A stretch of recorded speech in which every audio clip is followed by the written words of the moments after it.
Hi there. Welcome to the Economic Times Business Verticals India AI Dialogues, brought to you by Kyndryl. My name is Soumik Ghosh. I'm Senior Assistant Editor with the Economic Times CIO. Joining me today is Jayen Mehta, the Managing Director of Amul India. Jayen, thank you so much for joining us. It's an absolute pleasure hosting you. Thank you so much. Thank you for having me here. Now, folks, just a couple of days before the India AI Summit, Amul introduced AI to the dairy farmers. Jen, tell us a little bit about that. Tell us a little bit about Amul AI. What was the thought behind it, and what are some of the objectives you plan to achieve? Yeah, it's been a fantastic journey of getting into the space of AI for the 3.6 million farmers associated with us. The new tool of digital sahayak assistant Sarlaben that we have launched, Sheep would provide 24 by 7 the guidance to all our dairy farmers. Most of them are women on everything related to the dairy farming, the feeding, the best practices in breeding, veterinary care, and any of the concerns which a normal farmer would have. Amul, as you know, we are owned by 3.6 million farmers across 18,600 villages of Gujarat. And these are the farmers who give us close to 35 million liters of milk every day, and a turnover of Amul brand is about 11 billion US dollars. It's about 1 lakh crores this year. So the farmers who are engaged in dairy farming are continuously supported by a team of veterinary doctors in the field. But here, this is one tool which is available 24 by 7 to all the farmers. And the best part we did was put together all the data we have for each of our farmers for several decades into the AI tool with all the knowledge that was existing in the system.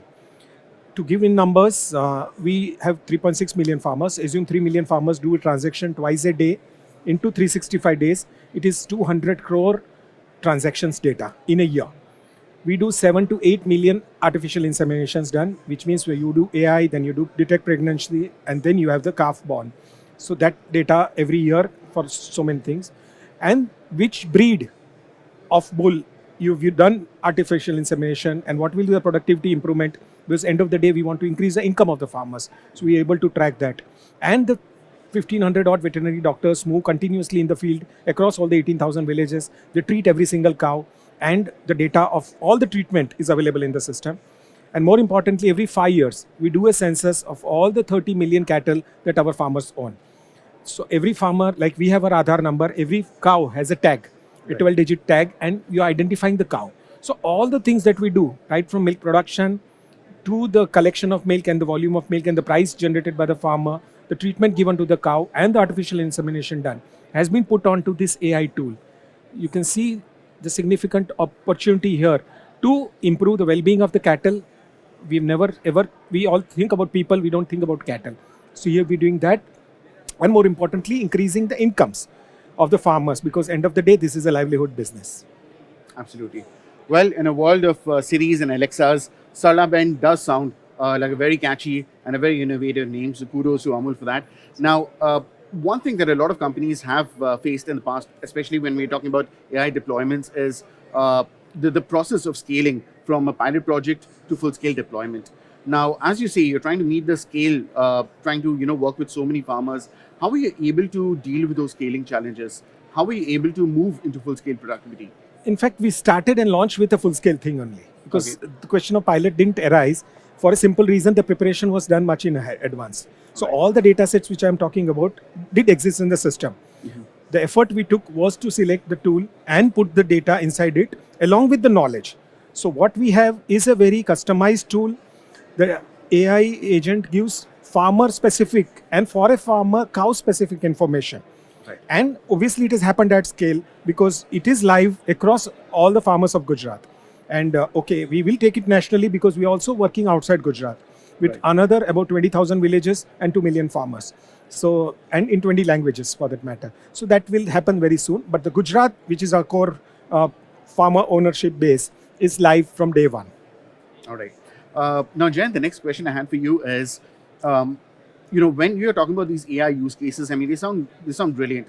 When they hit productivity and when they're able to achieve their business objectives, I mean, nothing like it. But what goes on in the background? Tell us a little bit about what was the infrastructure story? How were you able to modernize the infra to be able to support this kind of project? Amul, since the last several decades, I mean, I'm talking of, I go back to 1995. when India underwent the liberalization story. We talk of 91, 92. Economic Times obviously knows this best. We also had to transform ourselves. So when we started relooking at our journey and our future, I'm talking of 1995, we decided that we should think and work like an IT company in food business. So everything that we do revolves around technology. So we collect milk on the same software across all the 18,000 villages. We sell our products to 2.8 million retail outlets on the same software. And of course, there is SAP and Kyndryl on the back of Amul. So fact is data integration was there, and fact is the data orientation was there. For us to move on to this platform was not much of a challenge. We got a lot of support from the Ministry of Electronics and Corporation. Extep Foundation helped us in putting it together. The 8 GPUs that we currently use are also giving us this muscle to actually take AI to the grassroots and to every single farmer. All right. Now, in addition to the challenges posed by the GPU resources, etc., what other challenge were you encountering in this process? And if you can tell ways that you actually deployed, or in what ways were you able to circumvent these challenges? Actually, the problems were known in advance, Okay. and since we're not talking of English, the mother tongue of the farmer is the primary language. Right. So the Gujarati dialect and Sarlaben speaking in Gujarati, understanding the Gujarati version of every single district of Gujarat. Fortunately, the knowledge base did exist with us when we started. So rollout and making her be very nice in conversation with every single farmer was not difficult. We thought it would be a challenge, but fortunately the tool of Bashini and the resources available helped us overcome it in the shortest possible time. All right. Now, the other thing is, you've built such a massive ecosystem. How do you ensure that add more resilience to it? How do you ensure that it's not affected by any kind of service disruptions? Well, Amul, as you know, in the worst of COVID, was available 24/7 across. So even during the lockdown, the dairy farmers continued to work, and we supplied milk in the market without any interruption. So as a system, we are hard-coded into seeing that once we take up something, it runs. Technology, fortunately, is helping us move ahead. And the robustness that we have seen in the execution of this particular thing and the rollout, we are very confident that not just Gujarat, we will be able to take it out elsewhere in different states of the country. More importantly, this is a model for farmers anywhere in the world. So this is what, if anybody wants to understand and learn and implement, our experience will come in handy to actually make it and take it global. Understood. Well, Amul has been a flag bearer for India's white revolution, and we can only hope that it carries the flag for India's AI revolution as well. Right, ladies and gentlemen, that was Jayen Mehta, the MD at Amul. Jayen, thank you so much for joining us.